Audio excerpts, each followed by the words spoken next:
गोसेखुर्द प्रकल्पाच्या उजव्या कालव्याचे पाणी उन्हाळी हंगामात धान पिकाला नियमित मिळावं या मागणीसाठी सायगाटा येथील गोसेखुर्द उजव्या कालवा विभाग कार्यालयासमोर महिला शेतकऱ्यांनी 15 डिसेंबरपासून आमरण उपोषण आंदोलनाला सुरुवात केली आहे। उपोषणस्थळी काल 16 डिसेंबर रोजी काँग्रेसचे ज्येष्ठ नेते आणि माजी जिल्हा परिषद सदस्य प्रमोद चिमुरकर यांनी भेट देत उपोषणकर्त्यांशी सविस्तर संवाद साधलाय। गेल्या 2 वर्षांपासून उन्हाळी धान पिकाला पाणी मिळावं यासाठी शेतकरी सातत्यानं निवेदनाद्वारे पाठपुरावा करताय, मात्र संबंधित विभागाकडून ठोस निर्णय न घेता केवळ बनवाबनवीची उत्तरं दिली जात असल्याचा आरोप शेतकऱ्यांनी केलाय। अस्मानी सुलतानी संकटांनी त्रस्त झालेल्या शेतकऱ्यांसमोर आता आमरण उपोषणाशिवाय पर्याय उरला नसल्याची भावना व्यक्त करण्यात येते। उपोषणस्थळी उपस्थित महिलांशी सुमारे 2 तास चर्चा करत प्रमोद चिमुरकर यांनी त्यांच्या समस्या जाणून घेतल्या। त्यावेळी त्यांनी गोसेखुर्द प्रकल्पाच्या वरिष्ठ अधिकाऱ्यांशी मोबाईलवरून थेट संपर्क साधत शेतकऱ्यांच्या मागण्यांकडे गांभीर्याने लक्ष देण्याची मागणी केली आहे। तसेच उपोषणकर्त्यांमध्ये अनेक महिला शेतकरी असल्यानं त्यांच्या आरोग्याची योग्य ती काळजी घेण्याचे स्पष्ट निर्देशही दिलेत। यासोबत ब्रह्मपुरी ग्रामीण रुग्णालयातील डॉक्टरांशी संपर्क साधून उपोषणकर्त्यांच्या प्रकृतीवर लक्ष ठेवण्याच्या सूचना देण्यात आलेल्या आहेत। भविष्यामध्ये उपोषणकर्त्यांच्या बाबतीमध्ये कोणताही अनुचित प्रकार घडल्यास त्याची संपूर्ण जबाबदारी गोसेखुर्द प्रकल्पाच्या अधिकाऱ्यांवर राहील असं स्पष्ट मत माजी जिल्हा परिषद सदस्य प्रमोद चिमुरकर यांनी व्यक्त केलंय। दरम्यान या आमरण उपोषणाला नागभीड आणि ब्रह्मपुरी तालुक्यातील मोठा प्रतिसाद मिळत असून विविध राजकीय आणि सामाजिक कार्यकर्त्यांनी देखील आंदोलनाला जाहीर असा पाठिंबा दर्शवलाय।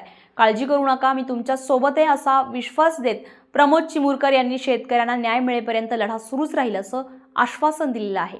नमस्कार, मी प्रमोद चिमुरकर, माजी जिल्हा परिषद सदस्य। या ठिकाणी मी सायगाटा या ठिकाणी गोसेखुर्दचं कार्यालय कार्यकारी अभियंता यांच्या समोर आमच्या ग्रामीण भागातील ब्रह्मपुरी आणि नागभीड तालुक्यामधील विविध गावामधून आलेले शेतकरी यांचा आमरण उपोषण या ठिकाणी महिला वर्गाने आमरण उपोषणामध्ये सहभागी झालेले आहेत। या ठिकाणी मी यांच्या भेटीकरता त्यांना पाठिंबा देण्याकरता आलो आहे।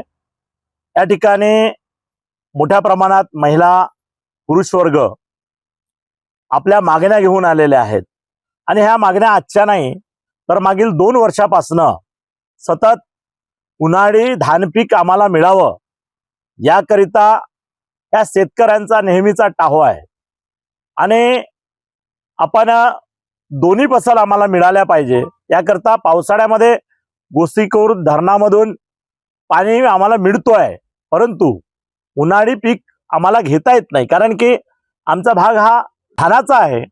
आपल्याकडे धान पीक मोठ्या प्रमाणात घेतला जातो, त्यामुळे आम्हाला उन्हाळी फसल सुद्धा मिळावी याकरता यांचा या ठिकाणी आमरण उपोषण या ठिकाणी बसलेले आहे। माझे शासनाला व अधिकारी वर्गांना विनंती राहील की आपण या मागणीकडे दुर्लक्ष न करता ही मागणी पूर्ण करावी। आपण नेहमी यांना थातूरमातूर उत्तर देऊन आपण बाजूला सारतो। मागील 2 वर्षापासून यांची एकच मागणी असते की आम्हाला उन्हाळी धान पीक घेता आलं पाहिजे, याकरता आम्हाला उन्हाळ्यात सुद्धा पाणी द्यावं, परंतु अजूनपर्यंत या अधिकाऱ्यांनी या ठिकाणच्या गोसेखुर्दच्या पाहणी करणाऱ्यांनी अजूनपर्यंत आमच्या शेतकऱ्यांना दुबार पीक घेण्यासाठी पाणी दिलेलं नाही। हे कारण नेहमी सांगत असतात की इथं गोसेखुर्दचं काम अपुरा आहे, या ठिकाणी कालवा फुटलेला आहे, या ठिकाणी लाईनिंग नाही आणि हे असं करत करत समोर ढकलून नेत आहेत।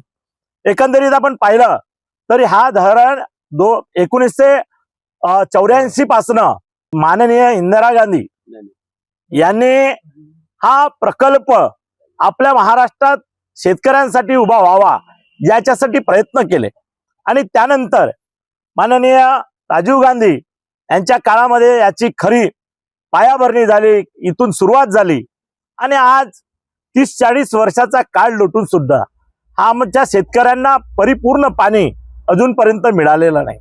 अनेक शेतकऱ्यांनी आम्हाला याच्यातून फायदा होईल याकरिता आपल्या शेत जमिनी दिल्या की माझी 1 एकर जागा जाईल, त्यामध्ये मला 5 एकरचा फायदा मिळेल असं शेतकऱ्यांना भासवण्यात आलं, परंतु मागील अनेक वर्षापासून आमच्या शेतकऱ्यांना परिपूर्णपणे पाणी मिळत नाही।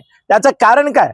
आम्ही नेहमी विचारतो, इथल्या अधिकाऱ्यांना भेटतो, शेतकऱ्यांच्या मागण्या असतात, तर त्यांचं मत असते की या कॉन्ट्रॅक्टरनं काम केलं नाही, त्या कॉन्ट्रॅक्टरला आम्ही काम दिलेलं आहे. परंतु कॉन्ट्रॅक्टरच्या मागे लागून त्यांच्याकडून काम करून घेण्याची भूमिका ही अधिकाऱ्यांची असते आणि अधिकाऱ्यांनी ते केली पाहिजे. म्हणून माझी विनंती राहील की आमच्या सर्व शेतकऱ्यांना आपण भात पीक उन्हाळी फसल घेण्याकरता आमच्या या मागण्या पूर्ण कराव्या. या शेतकरी या ठिकाणी आलेले आहेत, उपोषणाला बसलेले आहेत. का म्हणून उपोषणाला बसले तर मागील अनेक वर्षापासून तेच उत्तर म्हणून काहीतरी लोकशाही मार्गानं डॉक्टर बाबासाहेब आंबेडकर यांनी दिलेल्या घटनेच्या नुसार आपण संविधानावर चालावं, अहिंसेच्या मार्गानं काहीतरी तोडगा काढावा, काहीतरी मार्ग काढावा. याकरता आमच्या ब्रह्मपुरी आणि नागबीड तालुक्यातील महिला या ठिकाणी उपोषणासाठी बसलेल्या आहेत. मला एक दुःखाची गोष्ट वाटते की शेतकऱ्यांनी या गोसीखुर्द पूर्ण व्हावा याकरता शासनाला नेहमी मदत केलेली आहे, पाठिंबा दिलाय, त्यांना सहकार्य केलेलं आहे. परंतु आज वेळ शेतकऱ्यावर आलेली आहे. कारण की पावसाळ्यामध्ये आमच्या शेतकऱ्यांना एवढे हाल सोसावे लागले की पावसाळ्यामध्ये एक अवकाळी पाऊस आला आणि आमचे शेतपिकातील जे धानाचं पीक आहे हे निष्णाभूत झालं. त्यामुळे शेतकऱ्यांना असं वाटतंय की आमचं पावसाळ्यातलं पीक जरी गेला असेल पण आता उन्हाळी तरी आम्हाला मिळून आमची आर्थिक परिस्थिती प्रबळ करता येईल याकरता यांची जी मागणी आहे ती मागणी रास्त आहे.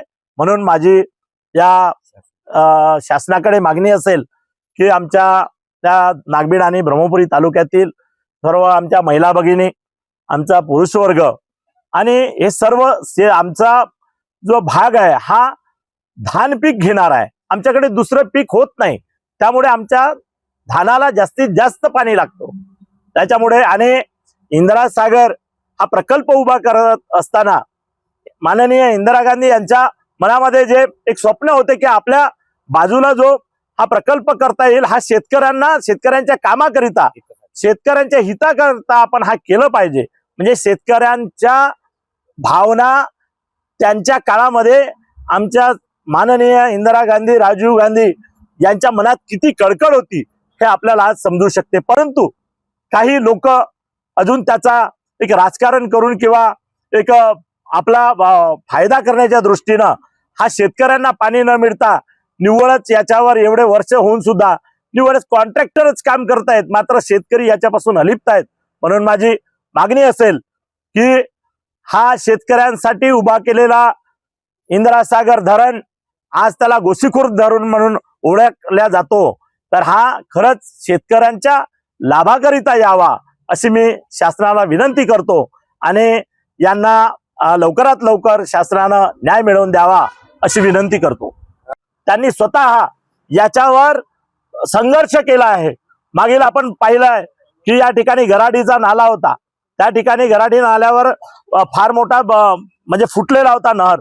त्या ठिकाणी सुद्धा या ठिकाणी त्या मंजूर करत असताना तिथं निधी मिळवत असताना माननीय विजय भाऊ वडेट्टीवार आमचे आमदार यांनी हे निधी करिता झगडा करून ती निधी आणली आणि तो गोसीखुर्द कसा तरी शेवटी आता या 5-6 वर्षाच्या काळात कुठेतरी संपूर्ण शेतकऱ्यापर्यंत पाणी पावसाळ्यामध्ये जातो आहे.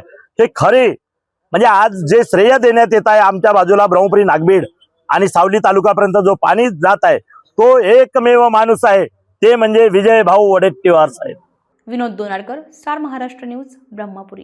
नवनवीन घडामोडी पाहण्यासाठी स्टार महाराष्ट्र न्यूजला सबस्क्राईब करा आणि ताज्या बातम्यांचे अपडेट मिळवण्यासाठी बेल आयकॉनला प्रेस करा आणि परिपूर्ण बातमीबरोबर रहा, इतरांपेक्षा एक पाऊल पुढे.